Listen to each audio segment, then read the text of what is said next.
खाली नहीं भेजेगा वो।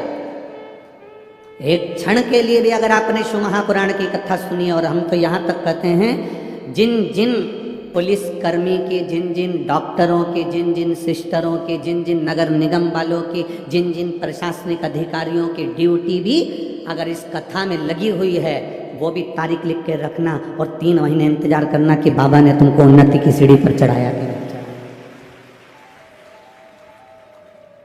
शिव तत्व क्या है उसको जाने तो सर।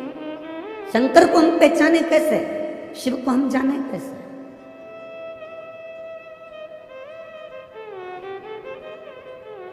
वो पुणे की इस धरा पर अष्ट विनायक में से एक विनायक श्री सिद्धि विनायक भी है।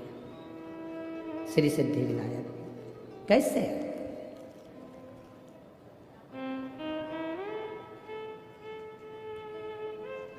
एक ब्राह्मणी जिसका पति मर गया, घर में केवल एक बेटी है, केवल एक बेटी।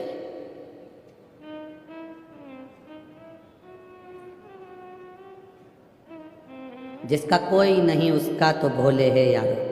लोग कहते हैं कि ये चले गए तो हमारी जिंदगी का क्या होगा, हमारे जीवन का क्या होगा। कभी कभी बड़ा बड़ा भ्रम हो जाता है। एक सेठ जी कहते थे मैं मर गया तो मेरा पूरा परिवार मर जाएगा, मेरे घर के लोग मुझे बहुत चाहते हैं, मेरे परिवार के लोग मुझे बहुत चाहते हैं, मेरे मरने पर ये मर जाएंगे। मेरी पत्नी मुझे बहुत प्रेम करती है, मेरा बेटा मुझे प्रेम करता है, मेरी बहू मुझे प्रेम करती है, मेरा पोता पोती मुझे प्रेम करते हैं, मैं मर गया तो मेरे पीछे परिवार मर जाएगा। एक गुरुजी को मालूम पड़ा कि सेठ जी हमेशा एक ही बात कहते हैं, तो गुरुजी ने सेठ जी से कहा एक काम करो ना, आधे घंटे के लिए मर जाओ। तुम आधे घंटे के लिए मर के तो देखो कि कौन तुम्हारे साथ में मरता है, कौन मर रहा है। अकेले आए हो, अकेले जाओगे। क्या लेकर आए हो, जम के बोलो जरा। नहीं नहीं, ये लाइन तुम्हारी गड़बड़ है। क्या लेकर जाओगे? ये शिव पुराण तो कहती है कुछ तो लेकर जाओगे। क्या लेकर आए हो? कुछ तो लेकर जाओगे। कुछ लेकर नहीं आए, अपने हाथ से किया गया पुण्य अपने साथ लेकर जाओगे। कोई दूसरा नहीं ले जाएगा, अपना पुण्य अपने साथ, अपना भजन अपने साथ, अपनी भक्ति अपने साथ। जैसे कल वो लड़की ने लिखा कि ये लक्ष्मण भाऊ का फोटो लगा हुआ है गुरुजी, जिन्होंने मुझे विद्या अध्ययन कराई, इसलिए मैं इस कथा में आकर बैठी हूँ, क्योंकि भाऊ को नमन करती हूँ, जिसको भले इनके परिवार वालों को नहीं मालूम पर भाऊ ने मुझे पढ़ाया है, इसलिए उनका एहसान जिंदगी भर नहीं भूल पाऊंगा। भले परिवार वालों को नहीं मालूम, पत्नी को नहीं मालूम, बच्चों को नहीं मालूम, किसी को नहीं मालूम, क्यों? वो व्यक्ति गया तो उसने कर क्या गया।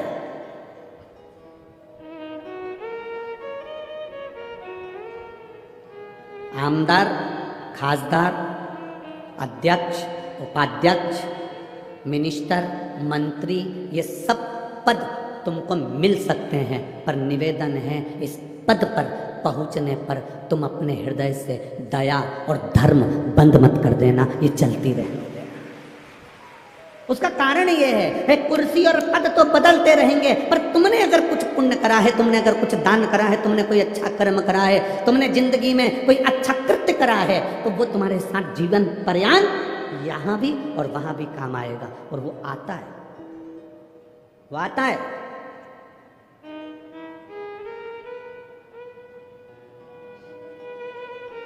ये कथा कहीं और थी और पहुंची कहीं और है। ये लक्ष्मण भाऊ स्वयं इस कथा को अपने दिल में लिए होंगे, इसलिए कथा उनके स्मरण में हो। कुछ पुण्य कर गया और कथा भी करवा रहे हैं, तो शंकर भाऊ आपको साधु बांटता है और पूरे परिवार को जिन्होंने जगताप परिवार का, चाहे वो आमदार हो, चाहे वो बड़े भाई उनके विजय भाऊ हो, चाहे कोई हो, ये अपने परिवार का एक सुखमय, एक आनंदमय।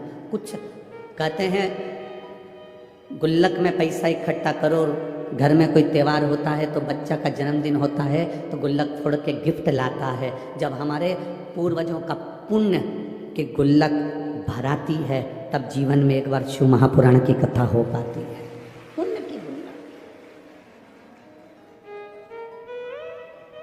कुछ पुण्य किया, मुट्ठी बांधे आया जग में हाथ पसारे जाए। लोग कहते हैं, हम नहीं कहते, हम कहते हैं आपका पुण्य आपके साथ जाएगा, आपका भजन, आपका कीर्तन।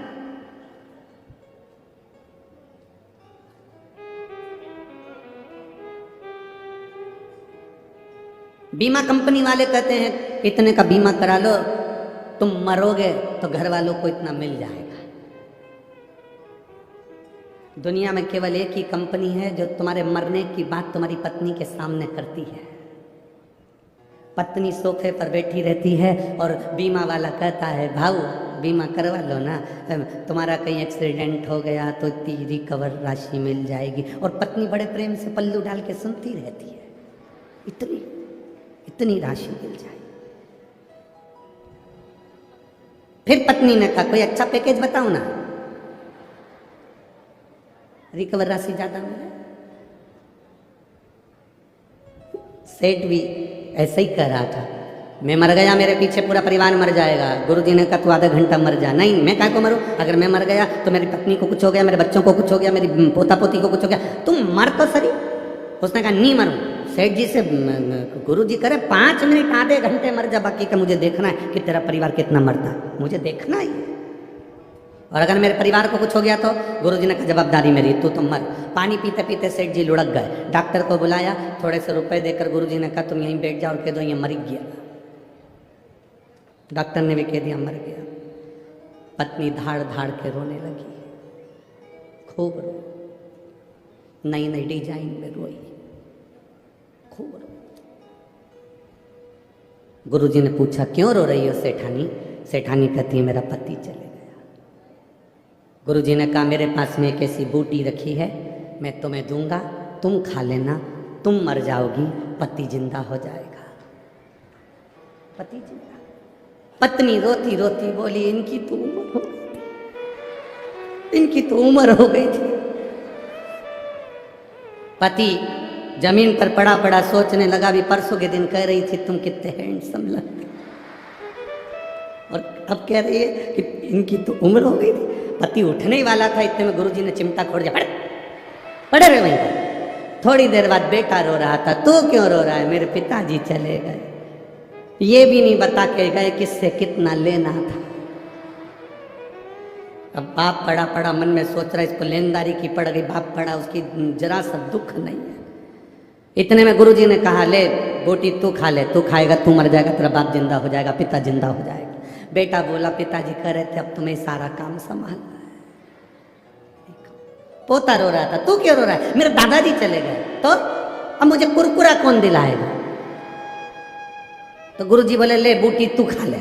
इतने में छोटा सा पोता गुरुजी के गले में हाथ डालकर बोला गुरुजी तुम्हारा ना कोई आगे ना कोई तुम्हारा पीछे, तुम नहीं खा लो।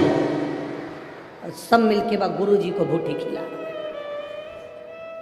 अब गुरुजी ने उसको उठाया, उठ जा एक तू कहता था मैं गया तो सब चले जाएगा, लोगों को लगता है मैं कर रहा हूँ। सास कहती है मैं जिंदा हूँ जब तक घर चल रहा है, जिस दिन मैं मर गई आटे दाल का भाव मालूम पड़ जाएगा। तो मेरा बूढ़ी बूढ़ी माताओं से निवेदन है आधा घंटा मर के तो देखो,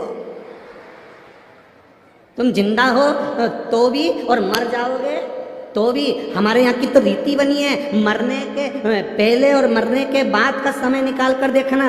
मरे भले तुम कहकर मरे कि मैं मर जाऊंगी, उसके बाद में आटे दाल का भाव मालूम पड़ जाएगा, पर दुनिया के लोग जानते हैं कि मरने के 12वें दिन ही घर में घी का पीपा, तेल के पीपे, मावा, रबड़ी सब बनेगी और सब नुक्ती और सेव, रायता, चने की सब्जी और पूड़ी सब चकाचक खाएंगे और तेरा फोटो टंगकर उस पे कंडे पे धूप देकर अगरबत्ती लगाएंगे। कौन पूछे किसको? कौन पूछे? तेरा दिन याद करे क्यों रे नर शिव नाम क्यों नहीं जपे। कितने दिन याद करेंगे? केवल 13 दिन, फिर कौन याद